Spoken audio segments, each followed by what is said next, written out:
ਲੰਘੇ weekend Canada ਦੀ conservative party ਦੁਆਰਾ convention Quebec ਵਿਖੇ ਆਯੋਜਿਤ ਕਰਵਾਈ ਗਈ, ਜਿਸ ਮੌਕੇ ਪੂਰੇ ਦੇਸ਼ ਵਿੱਚੋਂ ਕੰਜ਼ਰਵੇਟਿਵਸ ਨੇ ਭਾਗ ਲਿਆ ਅਤੇ ਭਵਿੱਖ ਲਈ ਨੀਤੀਆਂ ਉੱਪਰ ਵਿਚਾਰ ਕੀਤਾ ਗਿਆ। ਇਸ ਮੌਕੇ ਕੰਜ਼ਰਵੇਟਿਵ ਪਾਰਟੀ ਡੈਲੀਗੇਟਸ ਵੱਲੋਂ ਦੇਸ਼ ਵਿੱਚ 18 ਸਾਲ ਤੋਂ ਘੱਟ ਉਮਰ ਦੇ ਬੱਚਿਆਂ ਦੇ ਜੈਂਡਰ ਬਦਲਣ ਲਈ ਲਾਈਫ ਅਲਟਰਿੰਗ ਸਰਜਰੀਜ਼ ਉੱਪਰ ਪਾਬੰਦੀ ਲਗਾਉਣ ਦੇ ਹੱਕ ਵਿੱਚ VOTING ਕੀਤੀ ਗਈ। ਉਨ੍ਹਾਂ ਕਿਹਾ ਕਿ ਕਈ ਚੀਜ਼ਾਂ ਨਿਰਧਾਰਿਤ ਕਰਨ ਦਾ ਹੱਕ ਮਾਪਿਆਂ ਉੱਪਰ ਛੱਡਿਆ ਜਾਣਾ ਚਾਹੀਦਾ ਹੈ। ਇਸ ਦੇ ਇਲਾਵਾ ਬਾਇਓਲੋਜੀਕਲ ਔਰਤਾਂ ਦੁਆਰਾ ਵਰਤੀਆਂ ਜਾਂਦੀਆਂ ਕਾਮਨ ਸਪੇਸਿਸ ਨੂੰ ਟਰਾਂਸਜੈਂਡਰਸ ਲਈ ਵਰਤਣ ਦੇ ਵਿਰੋਧ ਵਿੱਚ ਵੀ ਮਤੇ ਪਾਸ ਕੀਤੇ ਗਏ।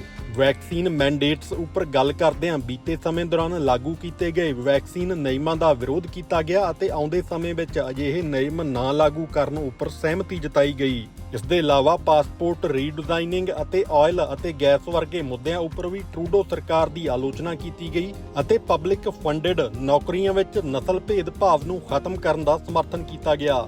ਇਸ ਮੌਕੇ ਵਿਰੋਧੀ ਧਿਰ ਦੇ ਨੇਤਾ ਪੀਰ ਪੋਲੀਵ ਵੱਲੋਂ ਬੋਲਦਿਆਂ ਕਈ ਲਿਬਰਲ ਨੀਤੀਆਂ ਦੀ ਆਲੋਚਨਾ ਕੀਤੀ ਗਈ ਅਤੇ ਕਈ ਮੁੱਦਿਆਂ ਉੱਪਰ ਗੱਲਬਾਤ ਕੀਤੀ ਗਈ, ਜਿਸ ਦੌਰਾਨ ਉਹਨਾਂ ਕਿਹਾ ਕਿ ਇੱਕ ਚੰਗੇ ਲੀਡਰ ਲਈ ਜ਼ਰੂਰੀ ਹੈ ਕਿ ਉਹ ਲੋਕਾਂ ਵਿੱਚ ਉਮੀਦ ਬਣਾਈ ਰੱਖਣ ਅਤੇ ਇਸ ਮੌਕੇ ਕੈਨੇਡੀਅਨਜ਼ ਨੂੰ ਉਮੀਦ ਦੀ ਸਭ ਤੋਂ ਜ਼ਿਆਦਾ ਲੋੜ ਹੈ। You know, the most important job of any leader is to bring hope. Hope is what Canadians need now more than ever. Hope is something that you feel, but it's hard to picture it. So let me paint a picture for you of students laughing and walking down safe streets to class, the distant drumming of hammers driving nails through Canadian lumber into yet another beautiful new Canadian home, shopkeepers sweeping clean storefronts at the end of another day, waving to seniors heading home with a car full of groceries and change in their pockets. As daylight fades to night, kids are heard pleading for 10 more minutes of street hockey before bed, and then quiet. And a young couple sits on their front porch, soaking in the summer warmth, a Canadian flag hanging gently but proudly from the front of their house, with a cold drink in one hand and a paycheck in the other. They look into each other's eyes in a way that can only say, the hard work paid off. The sacrifices were worth it, because finally we're home. Ladies and gentlemen,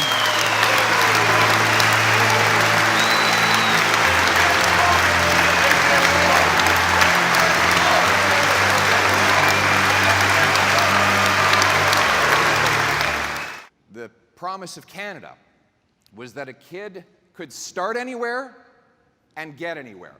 Hard work used to get you a powerful paycheck that bought you good food and a decent home and retirement in a safe neighborhood and a free country. And every generation was just a little bit better off than their parents. That was the promise of Canada. And that is the most important promise Justin Trudeau broke. Because politicians often break their own promises, but this is different. This promise didn't belong to him. This promise belonged to all of us. But my friends, it is a promise that Canada kept for me, and it is a promise that I will restore for all of Canada after the next election. Now, we don't know when that election will be, but when it comes, Canadians will have only two options: a common-sense conservative government that frees hardworking people to earn powerful paychecks that buy affordable food, gas, and homes in safe neighborhoods, or a reckless coalition of Trudeau and the NDP that punishes your work, takes your money, taxes your food, doubles your housing bill, and unleashes crime and chaos in your neighborhood, where people get ahead based on merit and smarts, not based on entitlement or inheritance. Speaking of inheritance, the New York Times had calculated that Canada's middle class, for the first time ever, was richer than America's middle class. Thank you, Stephen Harper. The budget was balanced. Thank you again, Stephen Harper. Crime had fallen by 25%, so low that small-town folks often left their doors unlocked. Our borders were secure. Housing costs were half of what they are today. Take-home pay had jumped 10% after tax and inflation. All this despite a once-in-a-lifetime financial crisis in the U.S. and wars in Syria, Iraq, Afghanistan, and yes, Ukraine. Funny how when Stephen Harper was Prime Minister, none of those wars caused inflation in Canada, right? Yes, when Justin Trudeau took over, Canada was rich, affordable, and safe. And he promised that if he had a big government that took more power and more money, he would change everything. And boy, did he ever. That is the only promise that he kept. So what has changed? What has changed? 8 years later, inflation, after already hitting a 40-year high, is back on the rise again. And the economy is shrinking. GDP per capita is actually smaller today than it was 6 years ago, and Canada's growth is now projected to be the worst in the entire OECD, not just for the next 6 years, but for the next 3 decades. Housing costs have more than doubled after Trudeau promised to lower them. It takes 25 years now in Toronto to save up for a down payment. Do you remember when you used to pay off the entire mortgage in 25 years? Some families have to stretch their mortgage out 90 years now, which means that they will have to live to be 120 to ever be mortgage free. Under Trudeau, Canadian homes cost over 50% more than US homes, and you can now buy a castle in Sweden for a lower price than a 2-bedroom in Kitchener. It's almost incredible to say these things, isn't it? But this is life after 8 years of Trudeau. Toronto is now ranked the world's worst housing bubble, and Vancouver is the third most unaffordable housing market in the world. Worse than New York City, worse than London, England, worse than Singapore, a tiny island with 2,000 times more people per square kilometer than Canada. Meanwhile, Trudeau's carbon tax has forced 1.5 million people to food banks, and it caused a fifth of all people to skip meals. And amazingly, Trudeau has doubled our national debt, added more debt than all 22 prior prime ministers combined. And just to end the suspense, the budget has not balanced itself. Shootings, gang killings, overdose deaths have all doubled. Trudeau is spent, and Canada is broke, or broken. Now, he's objected to that term before, but actually, he agrees with it. Justin Trudeau and I agree that things are broken. We just disagree on what and who broke it. You see, he blames the country itself. He blames Canada. He says our country has no core identity. Mr. Trudeau says that Canada has no core identity and that it's not the best country in the world. What kind of prime minister, after 8 years of leading a country, would say that it's not the best country in the world? And what does that say about how he's been governing it? Justin Trudeau wants to cancel our proud history, erasing it from our passports. Our great military triumphs, gone. The famous 5 who secured women's rights, gone. Even Terry Fox had to go. Why? Because there can be no heroes but him. So he replaced these images in our passport with an image of himself swimming as a boy at Harrington Lake and pictures of snowflakes in honor of members of his Liberal cabinet. You know, this business of deleting our past must end. And this is a matter on which English Canada must start to learn from Quebec. Quebecers, and I'm saying this deliberately in English, do not apologize for their culture, their language, and their history. They celebrate it, and all Canadians should do the same. But what is worse than what Justin Trudeau thinks about Canada, it's what he thinks of Canadians. He calls them small, fringe, and angry. Recently in Charlottetown, he said everybody needs to stop picking on him because, quote, it's a really tough time to be a politician. No, Mr. Trudeau, It's a really tough time to be the 74-year-old truck driver I met door knocking in Bowmanville, who just got his eviction notice despite always paying his rent on time. Finding another place will cost him $700 extra per month. He doesn't have $700 extra. So his choice now is to go to his full-grown daughter, his little girl, and ask to live in her basement or become homeless. I didn't know what to say to him. What is he supposed to do? Go back to driving a truck 70 hours a week? He's 74 years old. His back can't take that. But I didn't see anger in his eyes. I saw fear. Mr. Trudeau, if you think life is tough for you, you should meet the carpenter I met at a Tim Hortons in the Sioux, who lives in a parking lot because he can't afford the rent. He wasn't angry either.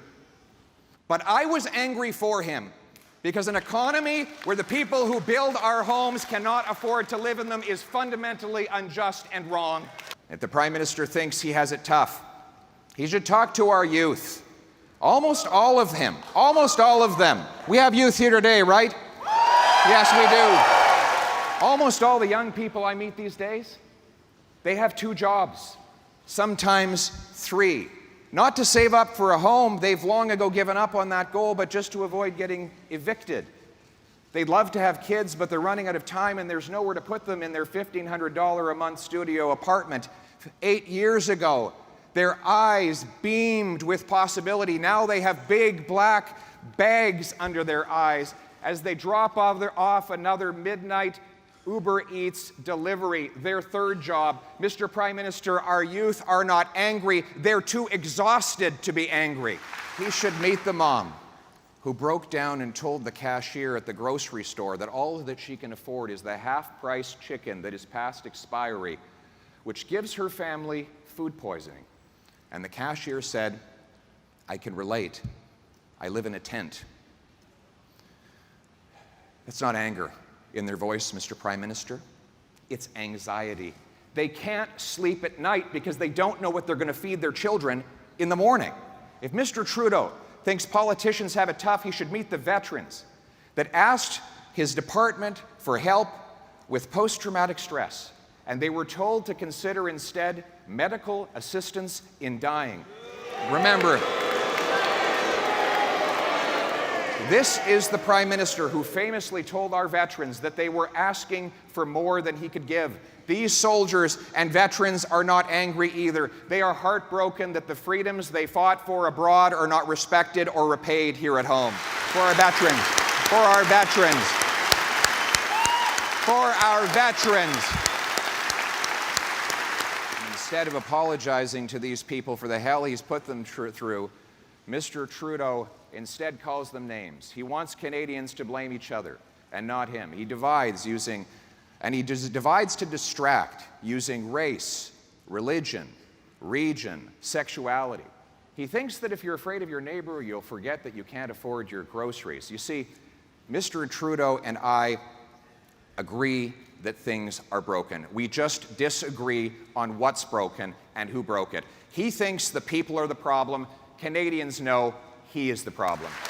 But we won't let him divide us anymore. We won't let him put our country and its people down to push himself up. Canadians are not small or angry. They are big, generous people. They deserve better than this. They no longer have to give up the things that we used to take for granted, affordable homes and foods, to pay for the incompetence and ego of one man. After 8 years, Justin Trudeau is not worth the cost, and he is not worth the country that we know and that we love.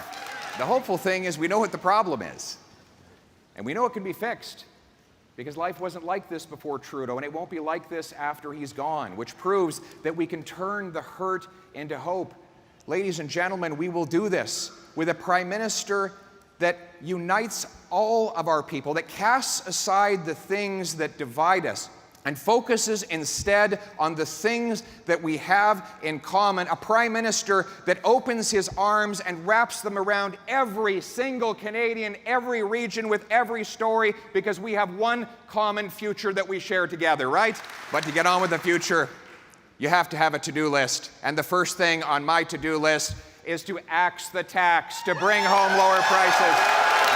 Axe the tax. The carbon tax is not just a tax on gas and heat, it's a tax on food. After all, if you tax the farmer who makes the food and the trucker who ships the food, then you tax all who buy the food. And now Trudeau and Jagmeet Singh want to quadruple the tax to 61 cents a litre, forcing seniors to choose between eating and heating. There's a second tax I'll get rid of, the inflation tax. Yes, inflation is a tax. When governments print money to fund their spending, they raise prices. Now, normally with a tax increase, you have to have a vote in the House of Commons to change the law, raising a rate or introducing a new tax, a new levy. That is a rule that has lived for 800 years, since the Magna Carta required the Crown get the consent of the people before taking their money. But politicians have since that time found a sly way around the rule. Instead of passing a law to raise the tax and being held accountable for it by the people who pay the tax, they just get their central banks to create more money. And that money, of course, goes into the economy and bids up prices. It is a sneaky tax because politicians don't have to vote on it. But it's also an immoral tax because it steals from the seniors' savings, the workers' paychecks, and takes food from the mouths of the working poor. It is a silent thief, quietly picking the pockets of the poor. It is there, pulling money out of the wallet of the elderly grandmother as her $100 all of a sudden only buys $80 of groceries. And there it is again, the thief, reaching into the bank account of the young family who now has to wait 25 years to save up for a down payment. The radical money printing deficits of Justin Trudeau, funded with newly created cash, caused the money supply to grow in coins, bills, and bank deposits from $1.8 trillion to $2.4 trillion. A mind-blowing 32% increase in the supply of money, while the economy grew by 4%. In other words, the amount of money grew 8 times faster than the stuff that money buys, which bid up the cost of everything. And now Trudeau forces the same people who suffer from his inflation to pay higher interest rates to stop it. Recently, former Liberal Finance Minister John Manley said Trudeau's deficits were pressing on the inflationary gas pedal, which forces the Bank of Canada to press on the brakes with higher interest rates. These higher rates now collide with the very over-indebted families who the government encouraged to take on overpriced mortgages to buy overly expensive homes. Time is running out for these families. If rates rise before these families renew their mortgages, they will lose their homes. My common sense plan cuts waste and caps spending to bring down inflationary deficits and interest rates so Canadians can keep their homes. Here's how we'll do it. When I'm Prime Minister, we'll adopt a dollar-for-dollar law. It works the same way you run your personal finances at your household, the way single moms and small businesses budget. When they increase over here, they decrease over there to pay for it.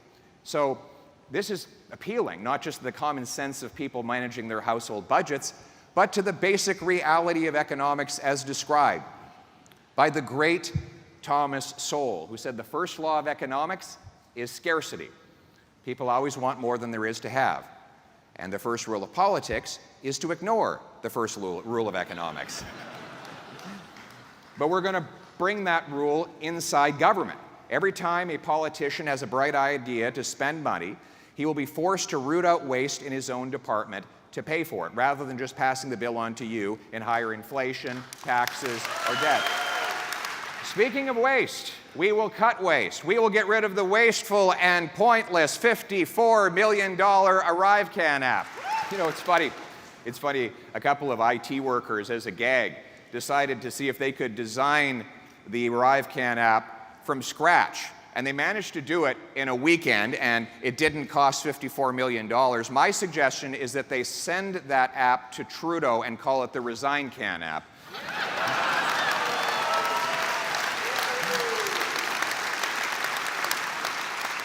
We'll end the $35 billion infrastructure bank that, despite paying bonuses to executives, has not completed a single solitary project yet.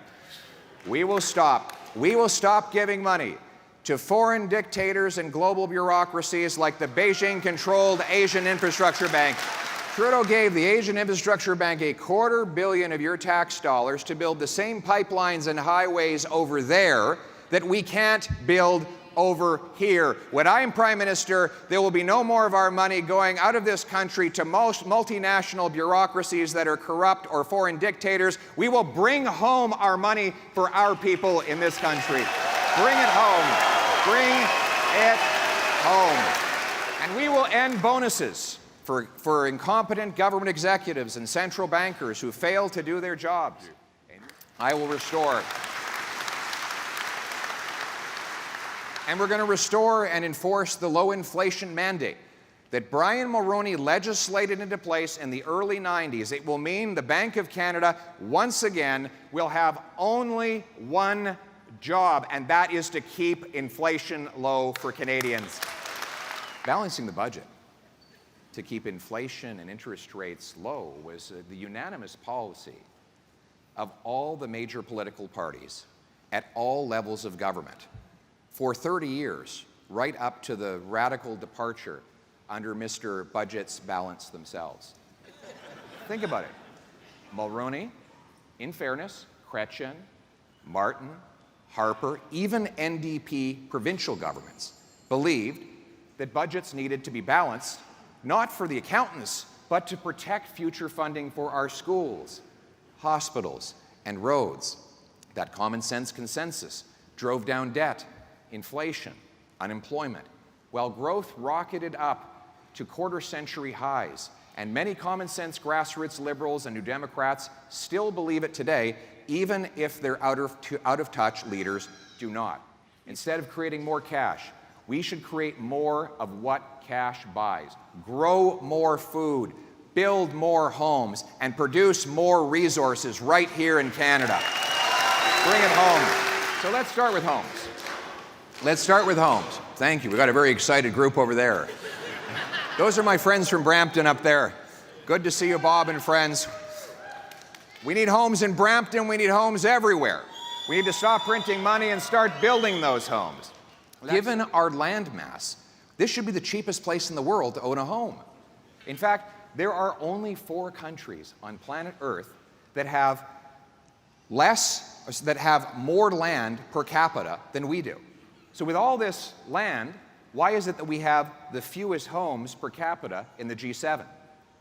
Well, the answer is that we built fewer homes last year than we did in 1972. Our population has doubled, and we're building fewer homes. Now, let's figure out why that is. What do you think is the most expensive thing that goes into building a new home in, say, Vancouver? Labor? Lumber? Land? Nope. Government. And we know this because C.D. Howe did a study where they compared the cost of materials, labor, land, and profit to the final sale price. And there was a $1.3 million gap between them. In Toronto, it was $350,000. That gap is the taxes, the delays, the consultants, the lawyers, the charges, the fees, the zoning changes. On and on it goes. These costs drive up the price of Canadians to buy a home. Canada has the second slowest building permits in the OECD. The UK and US offer building permits 3 times faster without compromising safety. Une autre étude montre que l'Hôtel de Ville à Montréal a empêché la construction de 24 000 nouvelles maisons et appartements. The city of Winnipeg had to be slapped down by the courts because they blocked 2,000 homes right next to a transit station that was built specifically for those homes. And what is Trudeau's response? He gives these local bureaucracies more money to build themselves up and block homes. He has not built homes. He's built bureaucracy. Now, at a federal level, he's built up a bureaucracy at the CMHC that slows down financing for the builders of affordable apartment units. All the while we have a homelessness problem. When I'm Prime Minister, my government will stop giving tax dollars to gatekeepers.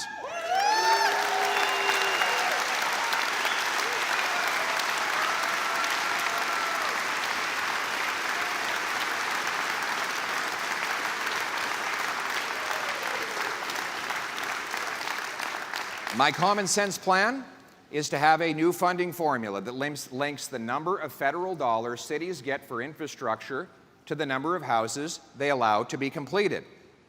More specifically, we will require big cities permit 15% more home building per year or lose federal infrastructure money. Pas de logement, pas d'argent fédéral.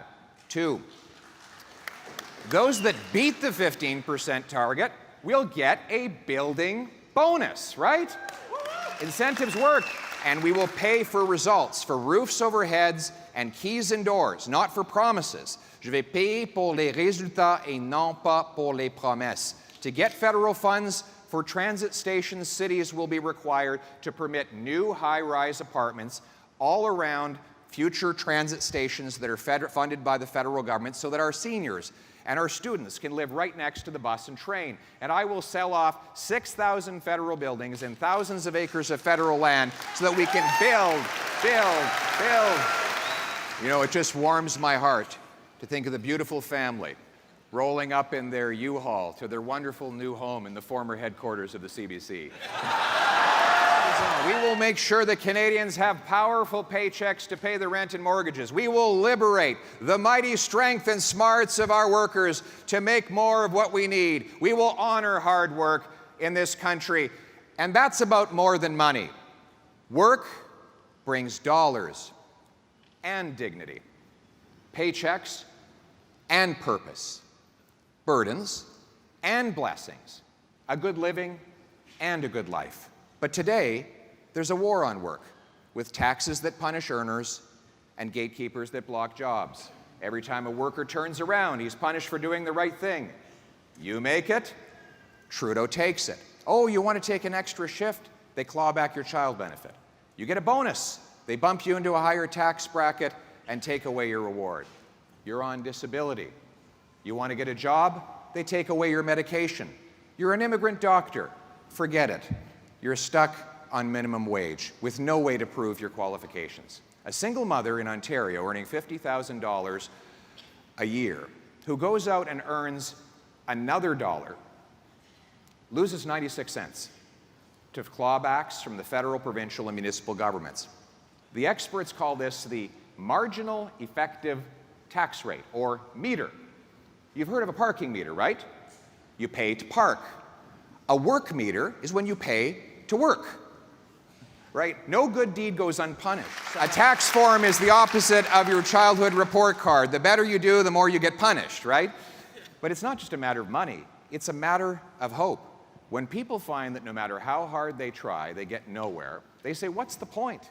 They can't move forward. In fact, they can't even see forward. Humans need to progress towards an achievable goal. They need to feel valued and valuable. My common sense plan cuts income taxes so that you bring home more of each dollar you earn, and hard work once again pays off in this country.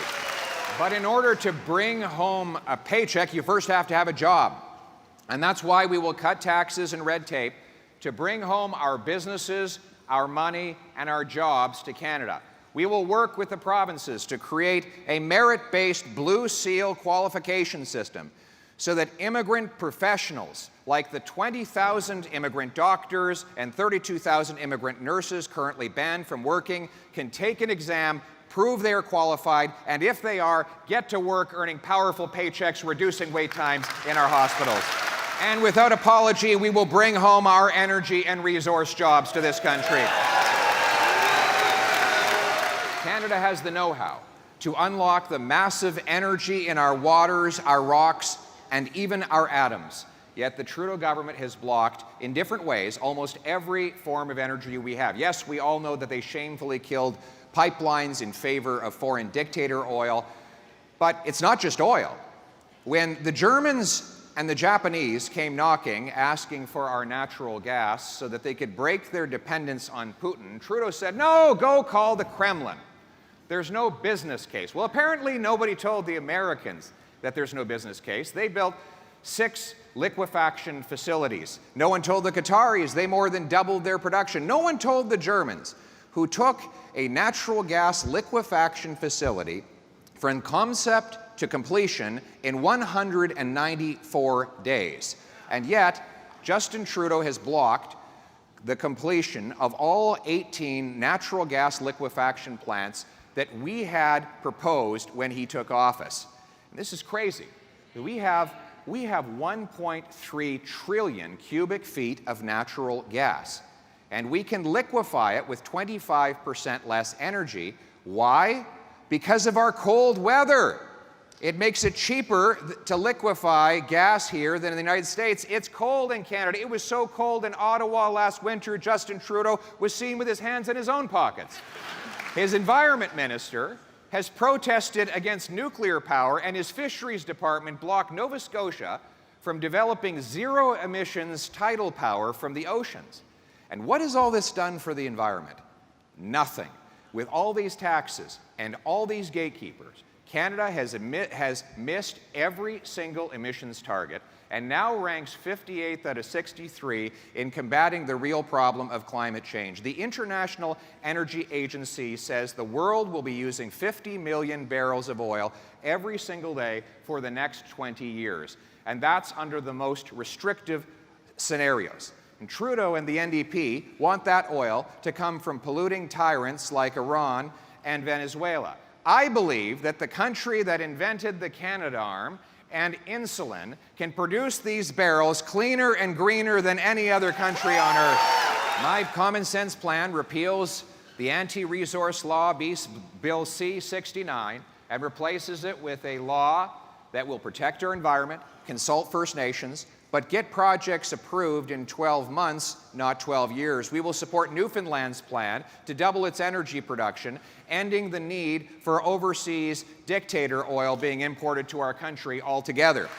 We will massively increase production of emissions-free energy by green-lighting green projects like zero-emitting, small modular nuclear reactors so that New Brunswick, Ontario, Saskatchewan, and Alberta can have this clean energy. And carbon capture and storage will make our oil sands the world's lowest emitting. We will approve more hydro dams and tidal wave power to turn water and gravity into lightning. We will grant permits for natural gas plants to safely ship it off to replace dirty coal in Asia and to break European dependence on Putin.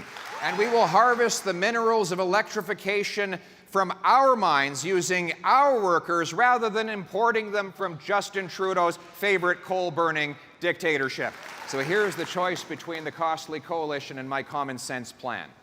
They choose taxes, I choose technology. They push up prices of traditional energy we still need. I'll push down prices of carbon-free alternatives. They put stop signs in front of our workers. I will green-light green projects, and most important, they send dollars to dictators. I will bring home paychecks to our people in this country. Bring it home. Bring it home. And speaking of home, home will be safe again. As a result of Trudeau's catch and release policies, crime, chaos, drugs, and disorder are common in our streets. His catch and release bail law, C-75, allows a thug to assault an elderly woman in the morning and be out on bail by noon to do it all over again. The good news is we don't have a lot of criminals in Canada. The bad news is they're very productive.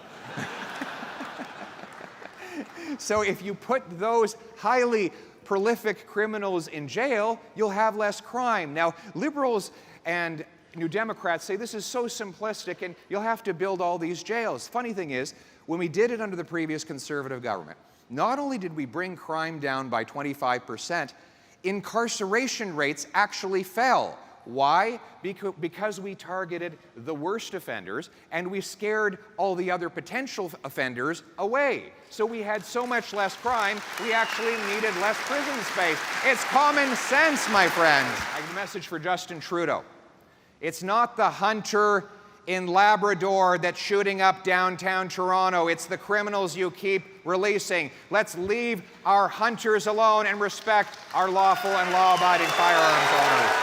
So my common sense plan is jail and not bail. Jail and not bail for repeat violent offenders. We'll reverse bans on hunters and licensed sport shooters, and we'll use that money to jail gangsters and bolster borders against illegal drugs and guns from the United States. And we will give treatment, not decriminalized and tax-funded drugs, to addicts. We will bring home our loved ones drug-free once again. And using the dollar-for-dollar principle, we will pay for it by suing and collecting hundreds of millions or billions of dollars from the corrupt pharmaceutical companies that profited by lying about the dangers and addictiveness of the opioids that have caused this hell on our streets. We will bring home our loved ones drug-free, and we will bring home safety again to our streets. The safety of our country in a dangerous world depends not on attending yet another gabfest at the UN or, God forbid, Davos. Nor do we secure Canada by sending more and more aid to foreign dictators. It is by standing on guard for our country and rebuilding our military at home that we protect our country. We'll take resources from back office bureaucracy and incompetent procurement and put it on the front lines to rebuild our military and honor the brave men and women who protect our freedom. But they didn't fight for our freedom abroad so the Prime Minister could take it away at home. He said he admires the dictators in Cuba and Beijing. His radical censorship laws, which Margaret Atwood called creeping totalitarianism, and which make news disappear from social media, violate our constitutional freedom of expression. We will repeal Justin Trudeau's censorship laws and restore freedom of speech on campus, online, and everywhere in Canada. We will enact a foreign influence registry to expose those paid by foreign dictatorships to interfere in our democracy. And we will shut down foreign-controlled police stations. No sovereign country should ever let a foreign dictatorship run police stations on its soil. In sum, we will bring home control of our democracy, give people back control of their lives, and make Canada once again the freest nation on earth. Freedom used to be uncontroversial. Freedom was part of the Canadian consensus. Liberals believed in liberty, conservatives believed in conserving it. Today's liberals run down freedom so that they can justify taking it away. So often today, we hear that we can't allow freedom, that we need bureaucrats and experts to dictate what ordinary people can hear and say, because ordinary people, in quotation marks, can't make their own decisions. But let me tell you, my friends, I've met these so-called ordinary people, and they are not ordinary. They are extraordinary. And they have the common sense of the common people to make their own decisions and be masters in their country. Yet these extraordinary people feel like strangers in their own country, with how horribly things have changed. And with the Prime Minister trying so hard to erase our memories, it's easy to forget how good things were and how much better they can be. You know, the most important job of any leader is to bring hope. Hope is what Canadians need now more than ever. Hope is something that you feel, but it's hard to picture it. So let me paint a picture for you of students laughing and walking down safe streets to class, the distant drumming of hammers driving nails through Canadian lumber into yet another beautiful new Canadian home, shopkeepers sweeping clean storefronts at the end of another day, waving to seniors heading home with a car full of groceries and change in their pockets. As daylight fades to night, kids are heard pleading for 10 more minutes of street hockey before bed, and then quiet. And a young couple sits on their front porch, soaking in the summer warmth. A Canadian flag hanging gently but proudly from the front of their house, with a cold drink in one hand and a paycheck in the other. They look into each other's eyes in a way that can only say, the hard work paid off. The sacrifices were worth it, because finally, we're home. Ladies and gentlemen, that is what it means to bring it home. These are our people. This is our country. This is our home. Your home, my home, our home. Let's bring it home.